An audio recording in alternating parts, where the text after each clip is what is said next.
महाराष्ट्राचे उपमुख्यमंत्री आणि राष्ट्रवादी काँग्रेस पक्षाचे नेतृत्व करणारे अजित पवार आज 28 जानेवारी 2026 रोजी सकाळी बारामती पुणे जिल्हा येथे विमान अपघातात मृत्युमुखी पडले। या विमान अपघातात त्यांच्यासह एकूण 6 जणांचा मृत्यू झाला आहे आणि संपूर्ण राज्यात शोककळा पसरली आहे। उपमुख्यमंत्री अजित पवार यांचे विमान आज सकाळी बारामती येथे लँडिंग करताना अपघातग्रस्त झाले। विमानात एकूण 6 जण होते आणि 6चाही मृत्यू झाला आहे। अपघाताच्या शॉकिंग व्हिडिओ आणि घटनास्थळी अग्निशमन व बचाव कार्याचे दृश्य प्रसारित होत आहे। घटना कशी घडली आणि कारणे काय यावर पुढील तपास सुरू आहे।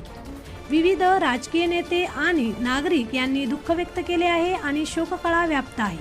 ही घटना महाराष्ट्रासाठी एक मोठा आणि दुःखद धक्का आहे, कारण अजित पवार हे राज्याच्या राजकारणातील एक प्रभावशाली नेते होते। TV24 मराठीसाठी कृष्णा कराळे, संपादक हिंगोली।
आणि एक टँकर मारलाय काय सर फिनिशिंग काय नाही कारण पॅराशूटिंग उतारेल तो दिसलं काहीच राहिलं नाही.